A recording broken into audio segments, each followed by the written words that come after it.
اعوذ باللہ من الشیطان الرجیم بسم اللہ الرحمن الرحیم اللہم صلی علی محمد و آل محمد۔ قائم ٹی وی کینیڈا دیکھنے والے تمام ناظرین کو پروگرام سوال یہ ہے سے سجاد شاہ جی کی طرف سے السلام علیکم۔ ناظرین گرامی، انسان کی زندگی کے لیے سب سے بڑی جو ہدایت ہے، سب سے بڑا جو مشعل راہ ہے، وہ دو طریقوں سے ہے۔ ایک ہے ظاہری، ایک ہے باطنی۔ ظاہری ہدایت کے لیے ہادیان برحق مسلسل آتے رہے۔ آج بھی پردہ غیبت میں ایک ہادی برحق موجود ہے۔ اور دوسری، انسان کے اندر ایک باطنی ہدایت موجود ہے، جس کو آپ اس کا نفس لوامہ کہہ لیجئے، اس کی عقل کہہ لیجئے، جو اس کی ہدایت کرتی ہے۔ جیسے کہ انسان اپنے شعور سے یہ ادراک کرتا ہے کہ اپنے علم کے مطابق کہ اس کائنات کا کوئی خالق ہے، اس سسٹم کا کوئی چلانے والا ہے۔ اب وہ کتنے ہیں یہ ہادی برحق بتائے گا کہ قل هو اللہ احد، کہہ دو کہ وہ جو تمہارے ذہن میں خالق آتا ہے وہ فقط احد ہے، یکتا و تنہا ہے۔ مرثیے کے اندر باطنی امور پہ گفتگو ہوتی ہے یا ظاہری امور پہ گفتگو ہوتی ہے یا دونوں کا امتزاج ہے؟ اس سلسلے پہ بات کرنے کے لیے ہمارے ساتھ ہماری خوش بختی ایک ایسی شخصیت موجود ہیں جو علمی اور مذہبی حلقوں میں کسی تعارف کا محتاج نہیں ہیں۔ عزاداری کے حوالے سے ایک جانا پہچانا نام، ایک بہت بڑا حوالہ استاد شہید سبط جعفر صاحب کے شاگرد رشید۔ وہ خود اپنے بارے میں یہ سب نہیں کہتے، مگر ہم ان کو یہ سب مانتے ہیں کہ وہ مرثیہ نگار بھی ہیں، شاعر بھی ہیں، ادیب بھی ہیں، سوز خواں بھی ہیں، نوحہ خواں بھی ہیں، اور سب سے بڑھ کر جو اعزاز اس دنیا میں اگر کسی کے پاس حاصل ہے تو وہ ہوتا ہے ذاکر حسین۔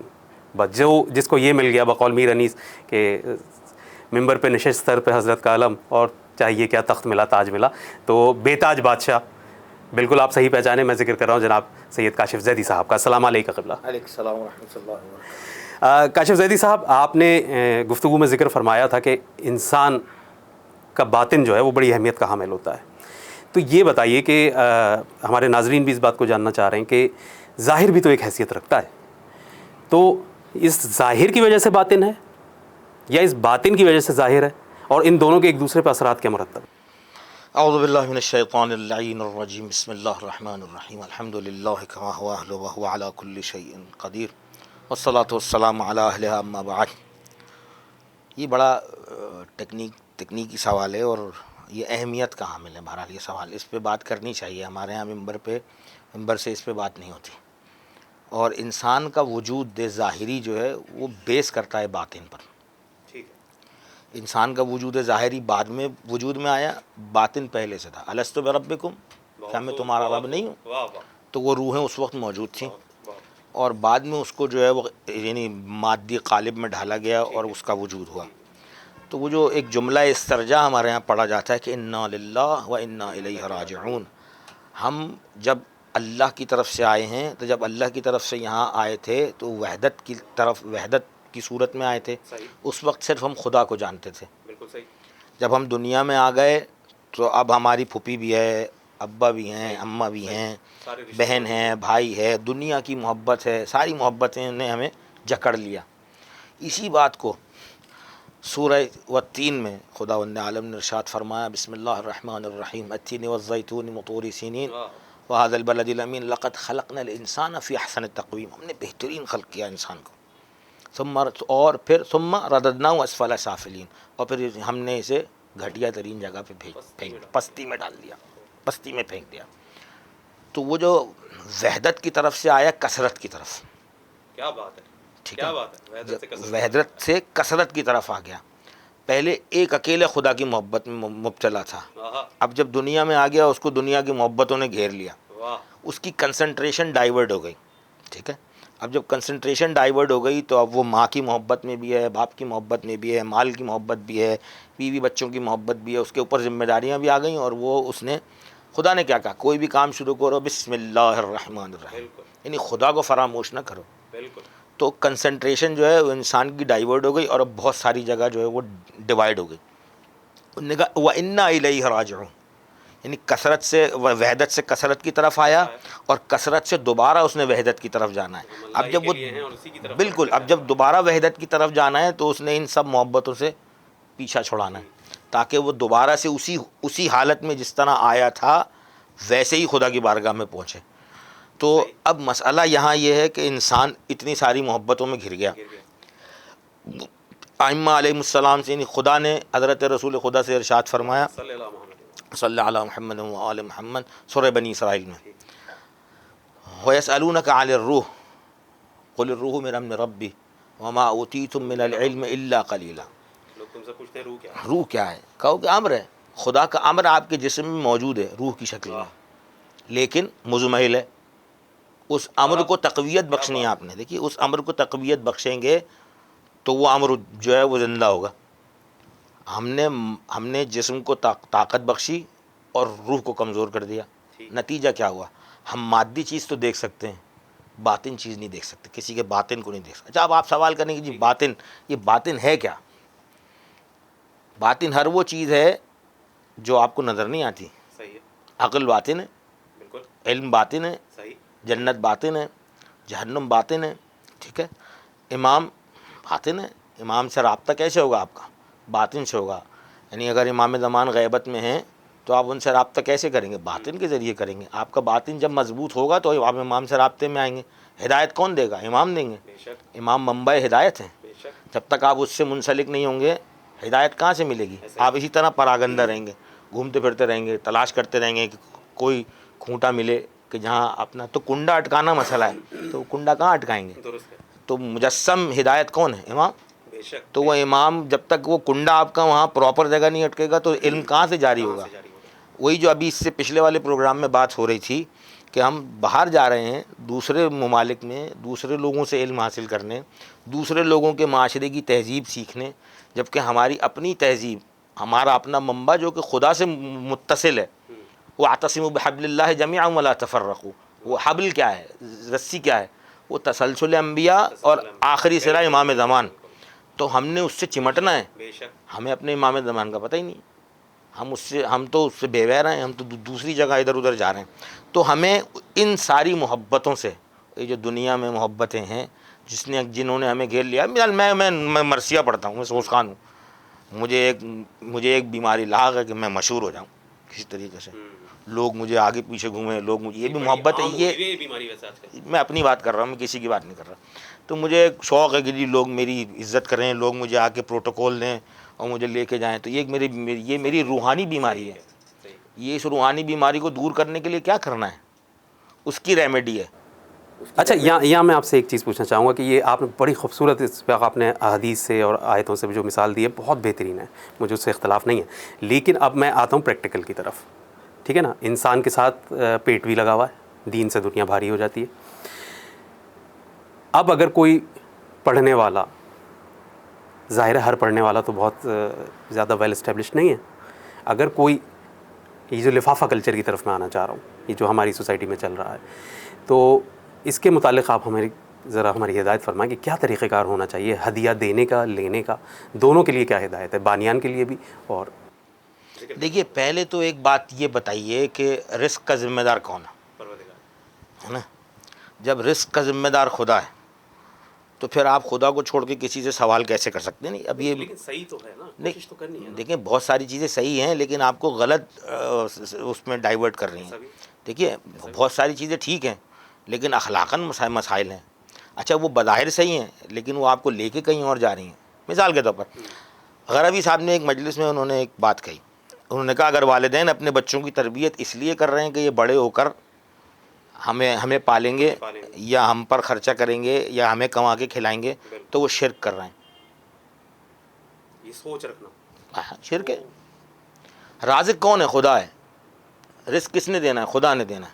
ٹھیک ہے, اس کی کیا مثال ہے؟ لیکن یہ سوچ اس نظریے سے بھی تو رکھی جا سکتی ہے کہ پروردگار نے اب اس اولاد کو وسیلہ بنا دیا کہ یہ آگے چل کے ہمارے لیے, وہ اولاد کی ذمہ داری ہے. دیکھیے وہ حکم اولاد کے لیے, آپ ان کی تربیت, ہاں آپ ان کی تربیت ایسی کریں, آپ انہیں محبت ایسی دیں کہ وہ آپ کا کام پہلے کریں, اپنے معاملات بعد میں دیکھیں. خدا بھی تو آپ سے یہی چاہتا ہے. تو آپ سمجھتے ہیں اس موجودہ دور میں ماں باپ خود تربیت یافتہ ہیں؟ نہیں, تو وہ کیا تربیت کریں گے؟ یہی تو باطن کا نہ ہونا, اسی کی وجہ سے تو فقدان ہے. مسئلہ کیا ہے؟ مسئلہ یہ کہ انسان دنیا میں اعتدال کیسے پیدا ہوگا؟ جب عدل قائم ہوگا. عدل کیا ہے؟ ہمارے یہاں باہر عدالتوں کے باہر ایک ترازو رکھا ہوا ہے، لگا ہوا ہے، اور وہ کہتے ہیں کہ جی عدل جو ہے وہ بیلنس ہے. نہیں، ایسا نہیں ہے. عدل کی تعریف یہ نہیں ہے. علماء جو کرتے ہیں وضع شیء علی محلہ، کسی چیز کو اس کی جگہ پر رکھ دینا عدل ہے. ٹھیک ہے، عدل ہے یعنی ود ان دا لمٹ رہنا. آپ کی لمٹ، آپ کی جو حدود ہیں اس کے درمیان میں رہنا، یعنی اپنی حدود کے اندر رہنا عدل ہے. آپ اپنی لمٹ کراس کر کے جب کسی دوسرے کی ٹیریٹری میں پیر رکھیں گے تو نقص امن ہوگا. آپ کے حقوق، آپ کسی دوسرے کے حقوق پر جائیں گے تو نقص امن ہوگا. تو یعنی آپ کے اس معاشرے کو بیلنس کرنے کے لیے آپ کو اپنی حدود پتہ ہونی چاہیے. ہمارے معاشرے میں یہ جو لائن ہے نا، یہ ختم ہوتی چلی جا رہی. نتیجہ کیا ہے؟ ہم جس سے محبت کرتے ہیں، ظلم کیوں ہوتا ہے؟ 3 چیزوں کی وجہ سے ظلم ہوتا ہے سر. ٹھیک ہے، 3 چیزیں: محبت، طمع اور حسد. ان تینوں کے علاوہ چوتھی کوئی چیز نہیں ہے جس کی وجہ سے معاشرے میں ظلم ہوتا ہے. ٹھیک ہے، یہ ان سب کا حل کیا ہے؟ عدل، عدالت. ہر آدمی اپنی لمٹ میں رہے، کسی دوسرے کی ٹیریٹری میں نہ جائے، نقش امن نہیں ہوگا. مسئلہ کیا ہے ہمارے ہاں گھر کے اندر؟ آپ ایک چھوٹے سے گھر کی بات لے لیں، اماں ہیں، بیگم ہیں، بچے ہیں. ہم اماں کی محبت میں ایکسٹرا چلے جاتے ہیں، بیگم کے حقوق پامال کرتے ہیں. بیگم کی محبت میں چلے جاتے ہیں، اماں کے حقوق پامال کرتے ہیں. نتیجہ کیا ہوتا ہے؟ گھر میں ایک فساد برپا ہوتا ہے اور جھگڑا کھڑا. اگر ہم ہر شخص کو اس کے حدود میں رکھیں، اگر ہم ہر شخص کو اس کے حساب سے ٹریٹ کریں تو جھگڑا ہو ہی نہیں، پڈا ختم ہو جائے. تو وہ عدل کیسے قائم ہوگا؟ توحید کی کمی. اب اس میں توحید کی کمی. عدل قائم ہوگا تو توحید سمجھ میں آئے گی، توحید نہیں آئے گی. اب یہ نکلتی چلی جا رہی ہے بات، جب آپ جائیں گے نا تو یہ نکلتی چلی جا رہی ہے. کلمہ پڑھتے ہیں ہم،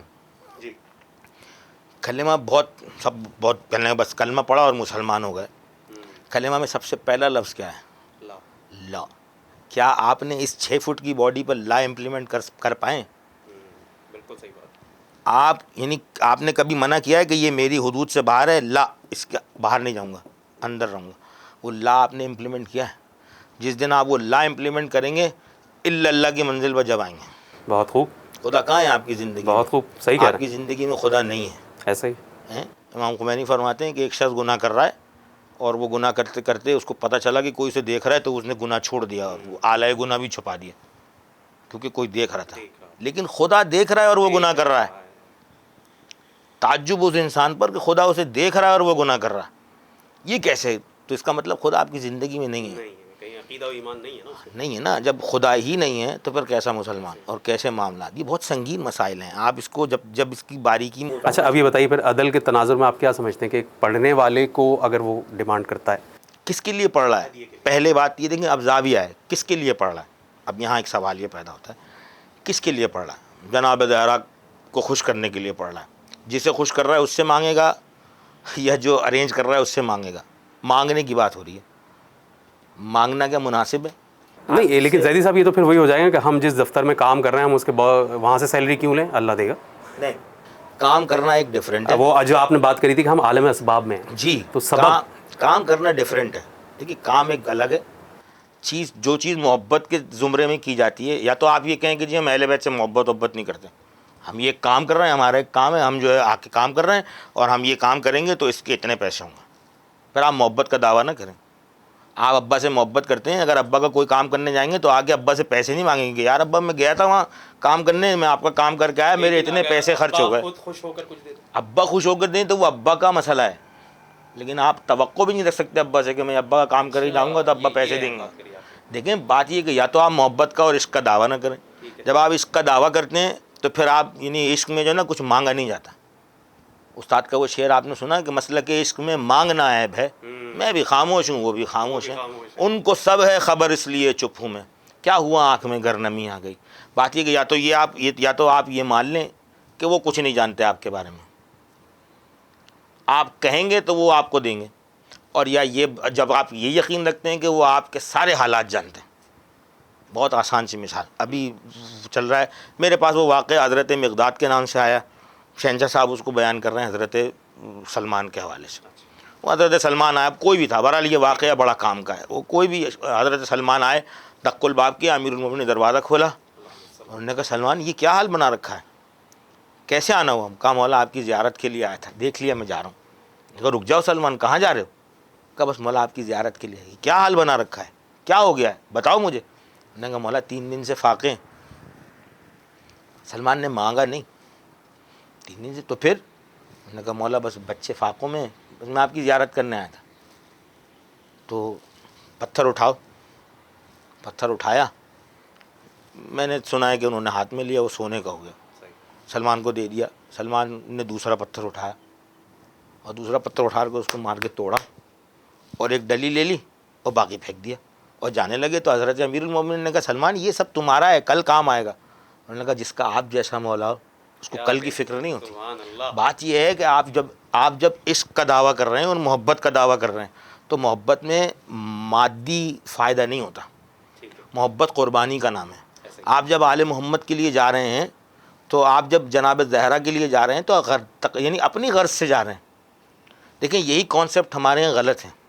امام علی علیہ السلام فرما رہے ہیں کہ کسی شخص کی مدد کر یہ نہ سوچو کہ تم نے اس کی دنیا بنا دی, بلکہ یہ سوچو کہ اس نے تمہاری آخرت بنا دی.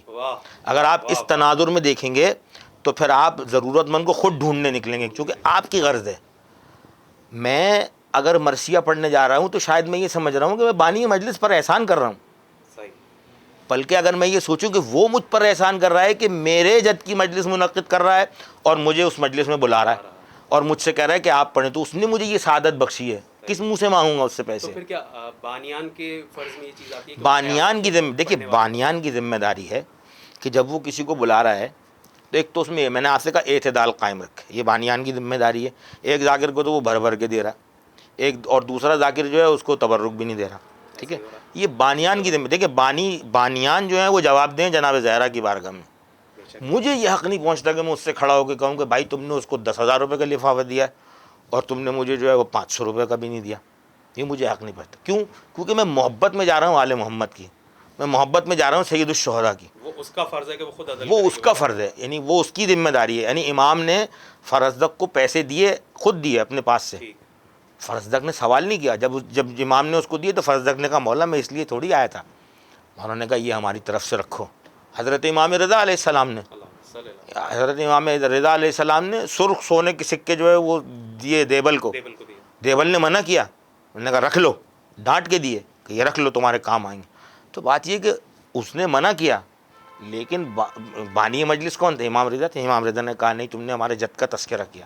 اچھا ایسا ہی ایک واقعہ اور بھی ملتا ہے کہ ایک شاعر نے شعر کہا اور امام کے پاس گیا کہ میں نے آپ کے جد کا کلام کہا ہے تو میں جو ہوں اس کے میں آپ کو سناتا ہوں, اس کے عوض مجھے آپ کیا دیں گے؟ امام نے کہا بس سناؤ. امام نے اس کو دے دیا. اس کے بعد سے اس کے دماغ سے وہ کھرچ کے ختم ہو گیا, یاد بھی نہیں رہا کہ اس نے کیا کہا. خرید لیا نا آپ نے, کلام دیا نے خرید. یعنی دونوں طرف کے واقعات ملتے ہیں. یا تو آپ محبت کا دعویٰ ختم کر دیں, یا تو آپ یہ نہ کہیں جی نہیں جناب زہرا امام حسین سے ہمیں کوئی محبت نہیں ہے. ہمارا تو پروفیشنل کام ہے, ہم پروفیشنل کام کر رہے ہیں. ہم پروفیشنلز ہیں, ہم محنت کرتے ہیں, ہم جا کے وہاں پڑھ لیں تو ٹھیک ہے, پھر آپ طے کریں. لیکن جب آپ محبت کا دعویٰ کرتے ہیں تو پھر آپ یعنی اب یہ دوغلی پالیسی ہے.